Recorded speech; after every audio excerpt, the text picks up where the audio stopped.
خود ڈاکٹر طاہر القادری صاحب کا ماننا ہے اگر وہ شخصیت خود قابل اعتماد نہ رہی تو متن کہاں سے قابل اعتماد ہوگا؟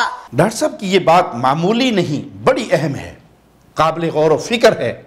میں ڈاکٹر صاحب کے مریدوں کو نہیں بلکہ خود ڈاکٹر صاحب کو بھی توجہ دلانا چاہوں گا کہ آپ ہی کے اس فرمان، اس اصول کے مطابق شخصیت اگر معتبر اور قابل اعتماد نہ ہو تو اس کا بیان کردہ متن جو رسول اللہ صلی اللہ علیہ وسلم کی طرف منسوب ہے وہ بھی قابل اعتماد نہیں ہو سکتا۔ قادری صاحب یہ ہے اس راوی کی حقیقت، ایک رافضی، زبان دراز، گستاخ، احادیث گھڑنے والا کذاب راوی ہے، اور آپ اس کی روایت لے کر خوشی سے پھولے نہیں سماتے۔ اب آئیے سنیے کہ محدثین اس عبدالسلام بن ابی الصلت الہروی اس کے بارے میں کیا گواہی دیتے ہیں۔ السلام علیکم ورحمۃ اللہ وبرکاتہ۔ ان الحمد للہ نحمده ونستعینه ونستغفره ونعوذ باللہ من شرور انفسنا ومن سیئات اعمالنا من يهده الله فلا مضل له ومن يضلل فلا هادي له اشهد ان لا اله الا الله وحده لا شريك له واشهد ان محمدا عبده ورسوله اما بعد۔ امام ابن سیرین رحمہ اللہ کے قول کی ہم وضاحت کر چکے، اس کا صحیح مطلب کیا ہے، اور خود ڈاکٹر طاہر القادری صاحب کی کتاب سے واضح کر دیا کہ ان هذا العلم دین، اس کا کیا معنی ہے؟ اس سے مراد علم الحدیث ہے۔ لیکن اپنے دورے میں ڈاکٹر صاحب اسی قول پر مزید گفتگو کرتے ہوئے فرماتے ہیں اسناد کیا ہے؟ شخصیتوں کے ناموں کا ایک سلسلہ ہے۔ سمیت ان فلان ان فلان ان فلان ان فلان ان فلان، تو اسناد شخصیتوں کے ناموں کا ایک سلسلہ ہوتا ہے، چین، اس کو اسناد بولتے ہیں۔ اب آپ سمجھ گئے نا بات؟ اسناد میں دین کی تعلیمات میں سے کوئی تعلیم نہیں ہوتی، اسناد صرف شخصیتوں کے نام ہوتے ہیں، شخصیتوں کے نام ہوتے ہیں۔ اب وہ جو شخصیتوں کے نام ہیں اس چین کو اسناد کہتے ہیں۔ اب اس اسناد کو امام ابن سیرین فرما رہے ہیں اور امام مسلم فرما رہے ہیں ان ھذا العلم، ان اللہ کے بندوں کے ناموں کی جو فہرست ہے، اس فہرست کو جاننا اور ان کے ناموں کو یاد کرنا اور ان کے ناموں کے سلسلے سے منسلک آنا، ان ھذا العلم دین، یہ دین ہے، یہ دین ہے۔ اب جو ہم سمجھے ہوئے ہیں، ہمارے سمجھ کے مطابق دین جہاں اسناد ختم ہوگی اور قال رسول اللہ صلی اللہ علیہ وسلم کے کلمات آئیں گے اور پھر جو بیان شروع ہوگا، ہمارے مقرر کردہ پیمانے کے مطابق دین وہاں سے شروع ہوتا ہے۔ بولیے، دین وہاں سے شروع ہوتا ہے۔ امام ابن سیرین نے اور امام مسلم نے اسی تصور کی نفی فرما دی۔ اسناد کا علم کس لحاظ سے دین کا علم ہے یہ ہم پہلے ہی واضح کر چکے۔ رہا تعلق ناموں کی چین یا سلسلے کا، تو اسناد میں بعض اوقات ایسے راوی بھی ہوتے ہیں، ایسے نام بھی ہوتے ہیں جن کی حرکتوں کی وجہ سے محدثین ان کو دجال، کذاب اور خبیث قرار دیتے ہیں، کیونکہ وہ حدیث کے بارے میں جھوٹ بولنے سے گریز نہیں کرتے، یا وہ خود حدیثیں گھڑ لیتے تھے۔ مثال آپ کے سامنے آگے پیش کریں گے انشاءاللہ۔ باقی امام ابن سیرین رحمہ اللہ اور امام مسلم رحمہ اللہ کے ذمہ جس تصور کی نفی لگا رہے ہیں، اس کا ثبوت طاہر القادری صاحب کے اوپر قرض ہے۔ ڈاکٹر صاحب مزید فرماتے ہیں امام ابن سیرین نے اور امام مسلم نے اسی تصور کی نفی فرما دی۔ فرمایا تم نے جسے دین سمجھا ہے اس تصور کا تو مدار ان شخصیتوں پر ہے جنہوں نے تم پر پہنچایا ہے، اگر وہی معتبر نہ رہی تو متن کہاں سے معتبر ہوگا؟ اگر وہ شخصیت خود قابل اعتماد نہ رہی تو متن کہاں سے قابل اعتماد ہوگا؟ اور تمہارا اس متن سے کس طرح ادراک ہوگا؟ لہذا فرمایا بے شک متن میں تعلیم ہے، مگر دین تعلیم کے متن سے نہیں، تعلیم کی سند کا نام ہے، اور سند کیا ہے؟ سند شخصیتوں کا نام ہے۔ ڈاکٹر قادری صاحب کا یہ بیان کہ دین تعلیم کے متن سے نہیں، تعلیم کی سند کا نام ہے، سوائے عجوبہ کی اور کچھ نہیں۔ اگر دین تعلیم کے متن سے نہ ہوتا تو احکام، فضائل، مناقب، ترغیب، ترہیب، حلال و حرام، جائز و ناجائز کا علم کیسے ہوتا؟ صرف شخصیات کے نام صبح سے شام تک دہراتے رہیں، آپ پڑھتے چلے جائیں، قال سمعت عن فلان عن فلان عن فلان کہتے چلے جائیں، دین کا کیا علم حاصل ہوگا؟ کیا تعلیم حاصل ہوگی؟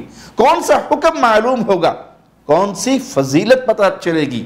یہ پہیلی خود قادری صاحب سے ہی بجھوائیں، یہ عقدہ وہ خود ہی کھولیں، بلکہ اپنے اس تصور کے مطابق ہماری ان سے عرض ہے کہ ایک طویل دورہ منعقد فرما لے جس پہ 10-12 گھنٹے قال سمعت عن فلان عن فلان عن فلان، اس سے آگے نہ پڑھے، مختلف اسانید پڑھتے چلے جائیں، اور اس دورہ کا نام رکھیں دورہ اصل تصور دین۔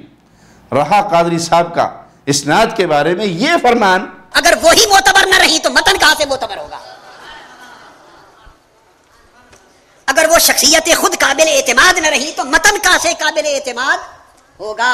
ڈاکٹر صاحب کی یہ بات بالکل صحیح ہے، کیونکہ صحیح اور ثابت حدیث کی پہلی شرط تمام اہل علم کے ہاں یہی ہے، ہوا متصل سندہ بنقل عدل تام الضبط عن مثلہ الى منتہاہ، مطلب صحیح حدیث وہ ہے کہ عادل راوی جس کا ضبط کامل ہو اپنے جیسے عادل اور کامل ضبط والے راوی سے بیان کرے اور آخر تک یہ سلسلہ یوں ہی رہے۔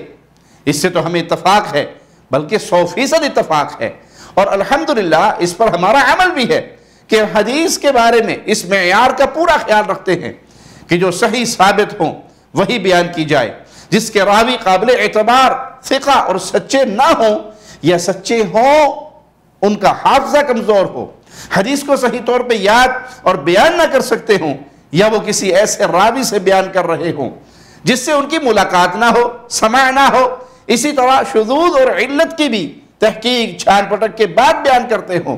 اللہ جانتا ہے کہ جانتے بوجھتے اس معاملے میں ہم کسی قسم کی کوتاہی نہیں کرتے، اور اگر انجانے میں کوئی ہو جائے تو صدقے دل سے اللہ تعالیٰ سے معافی اور توبہ کی التماس کرتے ہیں، اللہ غفور الرحیم ہمیں معاف فرما دے۔ لیکن افسوس کہ ڈاکٹر صاحب اس بات پر اتنا زور صرف فرمانے کے باوجود بھی بڑے شوق سے ضعیف روایات بیان کرتے ہیں، جن روایات کو بیان کرنے والی شخصیات ہرگز قابل اعتماد نہیں۔ محدثین کی گواہیاں موجود ہیں کہ یہ قابل اعتبار نہیں، لیکن ڈاکٹر صاحب اپنا بدعی مذہب، بدعت پر مبنی موقف ثابت کرنے کے لیے بے دھڑک اس کو بیان کر دیتے ہیں، اور اپنی عادت کے ہاتھوں مجبور انہیں بیان کرتے ہوئے ایسے جوش و خروش کا مظاہرہ فرماتے ہیں گویا زبان حال سے کہہ رہے ہو دیکھو میں نے میدان مار لیا۔ آپ کہیں گے راشدی صاحب اس کے ثبوت دیں، تو لیجئے ثبوت بھی ڈاکٹر صاحب کی زبان سے سن لیں، پھر اس بات کی حقیقت محدثین کی زبانی ہم پیش کریں گے اللہ کی توفیق سے۔ ڈاکٹر صاحب کہتے کیا ہیں ذرا سنیے۔ یہاں میں ایک حدیث ابن ماجہ کی کوٹ کر رہا ہوں۔ اگر تمام لوگوں کی رسائی امہات الکتب تک نہ ہو تو یہ میری حدیث کی جو کتاب میں نے مرتب کی ہے المنہاج السوی، یہ 600 سال کے بعد مشکات المصابیح کے بعد حدیث پاک کا پہلا کمپینڈیم 6 صدیوں کے بعد مرتب ہوا ہے۔ اس کتاب المنہاج السوی کا صفحہ 34 یاد رکھ لیں، لکھ لیں صفحہ 34، فصل فی حقیقت الایمان، حقیقت ایمان کی فصل ہے۔ اس میں میں نے روایت کی ہے، حدیث لی ہے امام ابن ماجہ سے، امام طبرانی سے اور امام بہقی سے، اور ابن ماجہ چونکہ سیاستہ سے ہیں، اصحاب سیاہ میں سے، تو امام ابن ماجہ نے یہ حدیث اپنے مقدمہ میں درج کی ہے، باب فی الایمان، بڑی ایمان افروز حدیث ہے۔ اب میں متن نہیں اسناد کی بات سمجھا رہا ہوں، اسناد ہی بتاؤں گا۔ روایت کرتے امام ابن ماجہ ان عبد السلام ابن ابی صالح ابی الصلت الحروی ان علی ابن موسیٰ الردا ان ابیہ اے موسیٰ الکاظم ان جعفر ابن محمد الصادق ان ابیہ اے الامام محمد الباقر ان ابیہ یعنی علی بن الحسین اے امام زین العابدین ان ابیہ اے الامام حسین ان ابی علی ابن ابی طالب قال قال رسول اللہ صلی اللہ علیہ وآلہ وسلم۔ اس کے بعد پھر آگے حدیث ہے ایمان، الایمان معرفۃ بالقلب وقول باللسان وعمل بالارکان۔ یہ بیان کر کے امام ابن ماجہ لکھتے ہیں قال ابو السلط الحروی، یعنی امام ابن ماجہ کے شیخ جن سے یہ حدیث امام ابن ماجہ نے لی، وہ لکھتے ہیں قال ابو السلط الحروی لو قرئ ھذا الاسناد علی مجنون لبرا۔ امام ابن ماجہ فرماتے ہیں کہ یہ جو سند ہے اس حدیث کی، متن نہیں، کیا متن نہیں کہ الایمان معرفۃ بالقلب وقول باللسان وعمل بالارکان، نہیں، اس کی بات نہیں کی۔ فرمایا صرف اس کی سند کون سی؟ امام علی بن موسیٰ رضا، امام موسیٰ کاظم، امام جعفر الصادق، امام محمد الباقر، امام علی زین العابدین، امام الحسین اور سیدنا علی ابن ابی طالب الى سیدنا محمد النبی المصطفیٰ۔ فرماتے ہیں اگر اس حدیث کی صرف یہ سند پڑھ کر کسی دماغی مریض پر، مجنوں پر دم کر دیا جائے تو شفا یاب ہو جائے گا۔ اب آپ کو ایک دم بھی مل گیا نیا۔ قادری صاحب نے صرف ناموں کی اہمیت و حیثیت ثابت کرنے کے لیے سنن ابن ماجہ سے جو روایت منتخب کی اور اسے اپنی کتاب میں بھی درج کیا اور اس کا بھی حوالہ دیا، آپ انہی کی کتاب کا اسکیر ملاحظہ کریں۔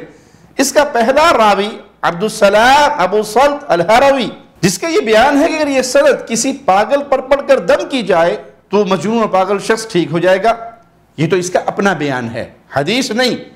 لیکن اس کی حیثیت کیا ہے یہ جاننا بھی ضروری ہے، کیونکہ کسی اور کا نہیں، خود ڈاکٹر طاہر القادری صاحب کا ماننا ہے۔ اگر وہ شخصیت خود قابل اعتماد نہ رہی تو متن کیسے قابل اعتماد ہوگا؟ ڈاکٹر صاحب کی یہ بات معمولی نہیں، بڑی اہم ہے، قابل غور و فکر ہے۔ میں ڈاکٹر صاحب کے مریدوں کو نہیں بلکہ خود ڈاکٹر صاحب کو بھی توجہ دلانا چاہوں گا کہ آپ ہی کے اس فرمان، اس اصول کے مطابق شخصیت اگر معتبر اور قابل اعتماد نہ ہو تو اس کا بیان کردہ متن جو رسول اللہ صلی اللہ علیہ وسلم کی طرف منسوب ہے وہ بھی قابل اعتماد نہیں ہو سکتا۔ تو ایسی ناقابل اعتماد شخصیت کی اپنی بات کیسے حجت ہو سکتی ہے، کیسے دین قرار پا سکتی ہے؟ للہ غور کیجئے اور انصاف سے کام لیجئے۔ اب آئیے سنیے کہ محدثین اس عبدالسلام بن ابی صلت الہروی اس کے بارے میں کیا گواہی دیتے ہیں۔ یہ تو اسماء الرجال کی کئی کتب میں اس کا تذکرہ موجود ہے، ان سب کا ذکر خاصی تطویل کا سبب ہوگا، اس لیے ہم صرف حافظ ابن حجر عسقلانی رحمہ اللہ کی کتاب تہذیب و تہذیب سے کچھ عرض کریں گے۔ آپ دیکھ لیں کہ محدثین، اللہ والے، اللہ کے نیک بندے اس ابو صلت کے بارے میں کیا فرماتے ہیں۔ امام ابن معین رحمہ اللہ نے اسے ثقہ کہا اور یہ بھی فرمایا کہ جھوٹوں میں سے نہیں تھا اور یہ تشیعوں کا شکار تھا۔ امام احمد بن سیار رحمہ اللہ نے اس کے بارے میں فرمایا وَلَا يَذْكُرُ الصَّحَابَةَ إِلَّا بِجَمِيلٍ، یہ صحابہ کرام رضوان اللہ علیہ مجمعین کا تذکرہ اچھے الفاظ میں کرتا لیکن ان کی مذمت میں بھی روایات بیان کرتا تھا۔ مزید فرماتے ہیں کہ میں نے امام اسحاق بن ابراہیم سے اس کی ایسی روایات کے بارے میں پوچھا تو انہوں نے فرمایا اما من رواها على طریق المعرفہ فلا اکرہ ذلك واما من یرویها دیانة فلا ارى الروایت عنہ، جو ان روایات کو محض پہچان کے لیے بیان کر دیتا ہے تو میں اس بات کو تو برا نہیں سمجھتا، اور اگر کوئی ان روایات کو دین سمجھ کر بیان کرتا ہے تو میں اس سے روایت کرنا صحیح نہیں سمجھتا۔ امام مروزی رحمہ اللہ فرماتے ہیں امام ابو عبداللہ احمد بن حنبل رحمہ اللہ سے اس کے بارے میں سوال کیا گیا تو امام صاحب نے فرمایا اس نے منکر احادیث بیان کی ہیں، تو ان سے کہا گیا اس پر حدیث انا مدینۃ العلم کی وجہ سے جمع کی جاتی ہے، تو امام صاحب نے فرمایا اس کے علاوہ دیگر منکر روایات کی وجہ سے اس نے امام عبدالرزاق سے ایسی روایات بیان کی ہیں نہ ہم انہیں جانتے ہیں نہ ہم نے سنی ہیں۔ امام زکریا اساجی رحمہ اللہ نے فرمایا یحدث بمناکیر هو عندهم ضعیف، یہ منکر روایات بیان کرتا ہے اور محدثین کے نزدیک ضعیف تھا۔ امام نسائی رحمہ اللہ نے فرمایا لیس بثقہ، یہ ثقہ نہیں ہے۔ امام ابن ابی حاتم الرازی رحمہ اللہ فرماتے ہیں میں نے اپنے والد گرامی سے ابو صلت کے بارے میں پوچھا تو انہوں نے فرمایا لم یکن بصدوق وهو ضعیف ولم يحدثنی عنہ، یہ صدوق نہیں تھا، ضعیف تھا اور مجھ سے اس کی کوئی روایت بیان نہیں کی۔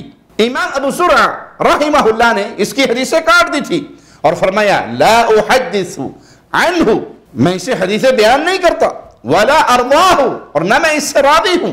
امام جوزجانی رحمہ اللہ نے اس کے بارے میں فرمایا کان مائلا عن الحق، یہ حق سے پھرا ہوا تھا۔ ابن عدی رحمہ اللہ اس کے بارے میں فرماتے ہیں اس کی اہل بیت کے فضائل میں منکر روایات ہیں اور یہ ان گھڑنے میں متہم ہے۔ امام دارقطنی رحمہ اللہ نے فرمایا کان رافضیا خبیثا، یہ رافضی اور خبیث فرد تھا۔ امام ابو الحسن رحمہ اللہ نے فرمایا اس نے حدیث الایمان اقرار بالقول، ایمان قول سے اقرار کا نام ہے، بیان کی، یہ اس کے گھڑنے کا مرتکب ہے، اس روایت کا یہ گھڑنے والا ہے۔ یہ خبیث کہا کرتا تھا کہ کلب للعلویہ خیر من جمیع بنی امیہ، علویہ کا کتا تمام بنو امیہ سے افضل ہے. کہا گیا بنو امیہ میں تو سیدنا امیر عثمان رضی اللہ عنہ بھی موجود ہیں، تو اس نے کہا ہاں عثمان بھی ہے. انا للہ و انا الیہ راجعون. امام اقیلی رحمہ اللہ نے کہا رافضی خبیث، یہ خبیث رافضی ہے، کذاب ہے. امام محمد بن طاہر رحمہ اللہ نے فرمایا یہ کذاب ہے. امام زیرعی حنفی رحمہ اللہ نے نصب الرایہ جلد 1 صفحہ 345 پر فرمایا فَإِنَّ أَبَا الصَّلْتِ مَتْرُوک، بے شک ابو صلت متروک ہے. علامہ عینی حنفی رحمہ اللہ نے اپنی شرح صحیح بخاری عمدۃ القاری جلد 5 صفحہ 287 پر فرمایا فَإِنَّ أَبَا الصَّلْتِ مَتْرُوک، بے شک ابو صلت متروک ہے. الحمدللہ ہمیں معلوم ہے کہ اس کی دفاع کرنے والوں کے پٹارے میں کیا ہے، لیکن فی الحال اس کی تفصیل میں نہیں جا رہے. قادری صاحب یہ ہے اس راوی کی حقیقت، ایک رافضی، زبان دراز، گستاخ، احادیث گھڑنے والا کذاب راوی ہے، اور آپ اس کی روایت لے کر خوشی سے پھولے نہیں سماتے اور اس کی خرافات کو دین کے نام سے پیش کر رہے ہیں، حالانکہ محدثین، ائمہ دین، اللہ والوں کے ہاں یہ ناقابل اعتماد تھا. اور ڈاکٹر صاحب آپ کا اپنا بیان ہے، اگر وہ شخصیت خود قابل اعتماد نہ رہی تو متن کا سے قابل اعتماد ہوگا. اللہ سے دعا ہے اللہ ہمیں محدثین کے منہج پر، اہل الحدیث کے منہج پر زندہ رکھے، دین کا داعی بنا کر رکھے، اور یہ دین کی دعوت کی خدمت اللہ زندگی کے آخری سانس تک لیتا رہے، اس حال میں اپنے پاس بلائے. مولا ہم سے راضی ہو، ہم اپنے اللہ سے راضی ہو. اقول قولی ھذا واستغفر اللہ لی ولکم ولسائر المسلمین. ہر لمحہ قرآن اور سنت کا ترجمان، فضیلت الشیخ توصیف الرحمان.